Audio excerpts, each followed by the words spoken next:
en determinado momento vas a llegar a algo que se llama el entorno económico. Y es muy importante que tú identifiques si tú estás en una economía. A ver, lo vamos a dividir en dos. En una economía keynesiana o una economía liberal, ¿no? Una economía keynesiana son como definidas ideológicamente como economías de izquierda.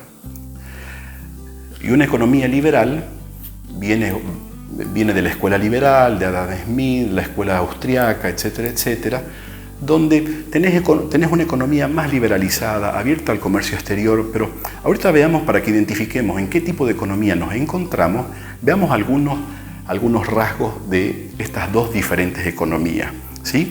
La economía keynesiana, por ejemplo, uno de los principales apostolados que tenía, decía que una población, para poder tener capacidad de consumo, lo que tenía que hacer era que el Estado le dé dinero. ¿Cómo el Estado te va a dar plata? ¿Cómo le va a dar plata a la población? Si el Estado la única forma que tiene de financiarse es a través de impuestos, ¿no? ¿Se entiende? Es decir, ese Estado, para poder dar plata a la población, para que teóricamente tenga capacidad de consumo, lo que tiene que hacer es reventar a esa sociedad en impuestos. No le queda de otra. Sacarle mucho impuesto, hacer todos los gastos que tiene que hacer administrativos, pagar toda la burocracia estatal, y para poder entregar, para poder hacer circular dinero, digamos, en la economía, entregarlas a través, por ejemplo, de obras públicas, pero básicamente tiene que reventar a un sector de la sociedad, con lo cual esta primera teoría tiene muchas inconsistencias, ¿no? Entonces, la economía keynesiana que te propone que el Estado te dé dinero, eso es imposible, el Estado no genera riqueza, y la liberal no, que cada uno haga la riqueza que pueda hacer, ¿sí?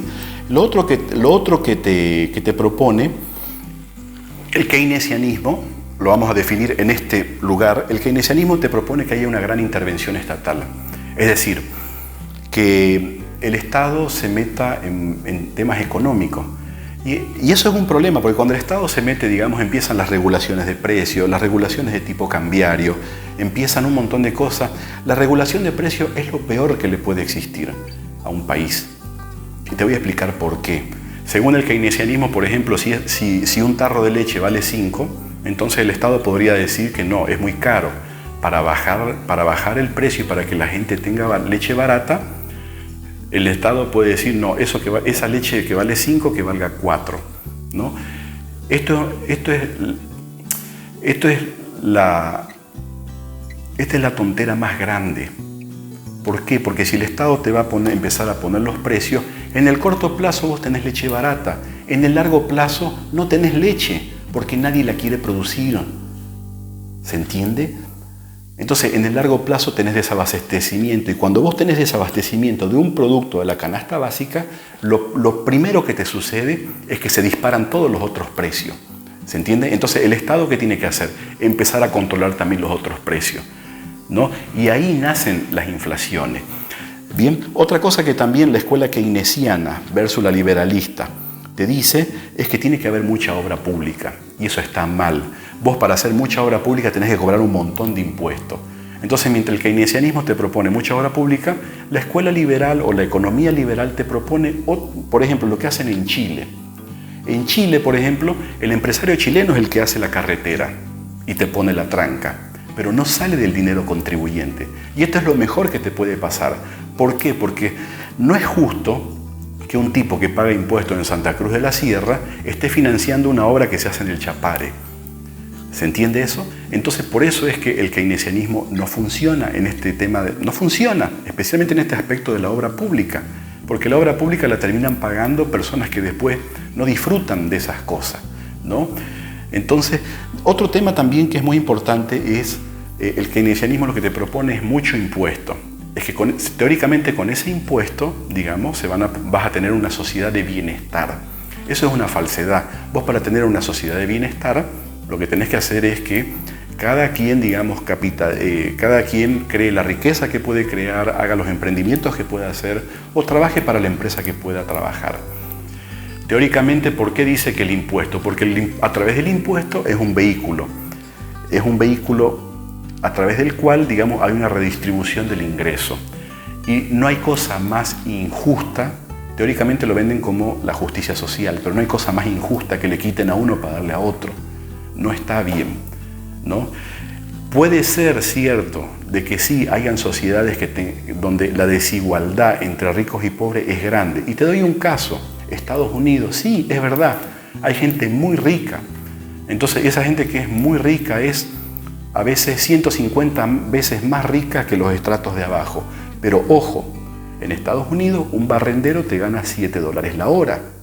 Y en Venezuela el día de hoy, un médico, un ingeniero está ganando $15 al mes, donde todos son iguales, ¿no? Entonces por eso es que no funciona esto de los impuestos.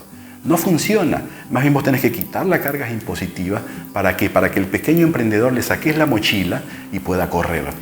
Y si vos lo dejás correr ese pequeño emprendedor, si vos no lo llenás si no le llenás la canasta de impuestos, lo que puede suceder es que el día de mañana vos tengas un Bill Gates, vos tengas Esa es la base del emprendedurismo, pero si lo llenás de impuestos nunca va a poder arrancar. Nadie.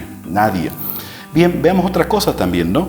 El tema también de que la escuela keynesiana o el keynesianismo te propone mucho subsidio. ¿Para qué? Para crear una sociedad de bienestar. El subsidio, para que se entienda mejor, con un solo ejemplo, ¿sí? El día de hoy creo que el país que más subsidios tiene en Latinoamérica es Argentina. Es decir, vos tenés en Argentina con 44 millones de tipos, vos tenés 10 o 11 que viven del Estado, viven de un subsidio. Los subsidios podrían subsidiarse ciertas cosas como la salud, por ejemplo, ¿ya? Pero no un subsidio.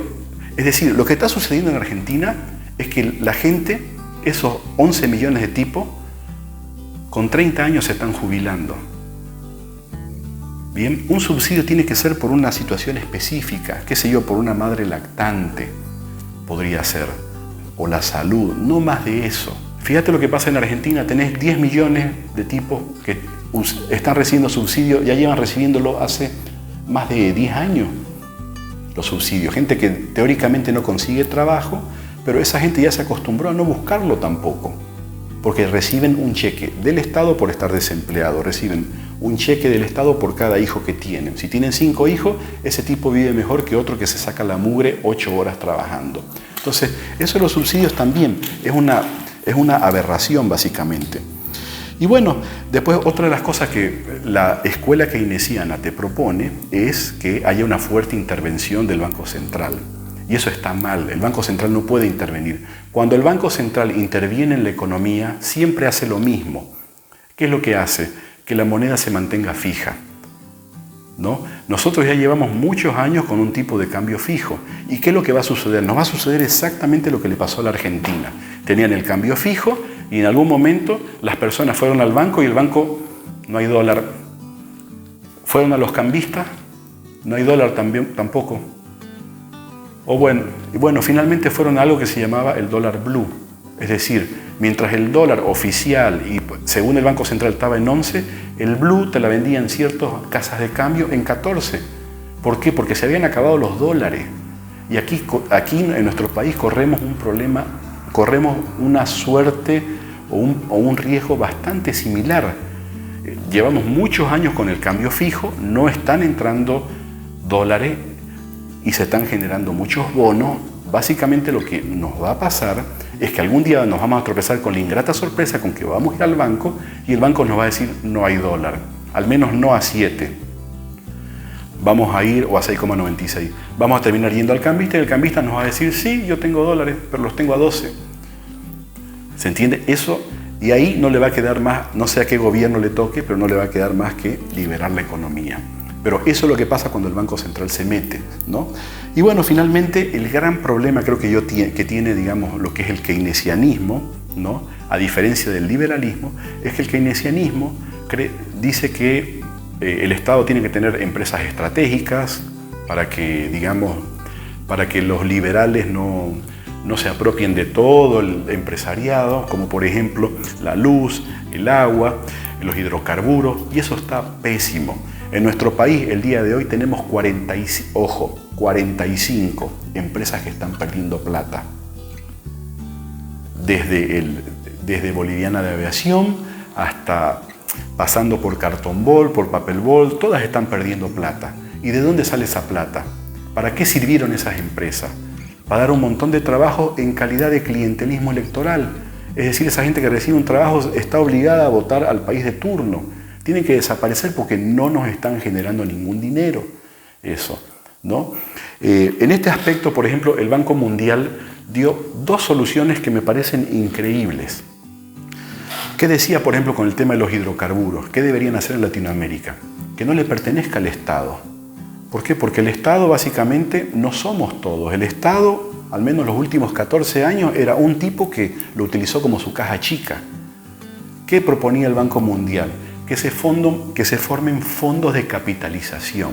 Es decir, YPFB agarra y te produce, me voy a inventar 1.000 millones de dólares de utilidad neta que se dividan entre cada uno de los bolivianos. Eso, ¿no? Y eso, ojo, eso no es socialismo, porque socialismo es quitarle al rico para darle al pobre. No, aquí todos reciben exactamente por igual. Y lo bueno es que el Estado no mete mano de eso, ¿no? Esa es una cosa que propuso el Banco Mundial que me parece increíble, porque desde el año 2008, creo, hasta el 2014, realmente nos ha entrado mucha plata por tema de hidrocarburos. Y ese tema de hidrocarburos se fue en gastos que no los vamos a recuperar nunca. Se fue en gastos en aviones, helicópteros, palacios, museos, un montón de cosas que no benefician a las clases más bajas. Pero si hubieras tenido, digamos, estos fondos de capitalización, todos por igual hubiéramos recibido a fin de año algo.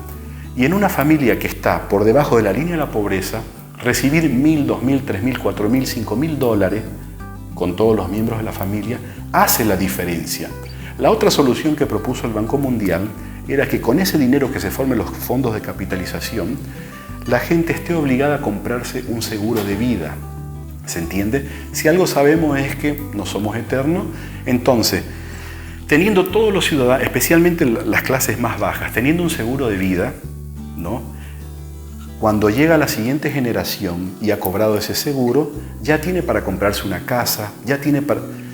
Entonces, probablemente en el mediano plazo, países como el nuestro, por ejemplo, podrían haber salido de la pobreza con dos medidas muy sencillas como esa, ¿no?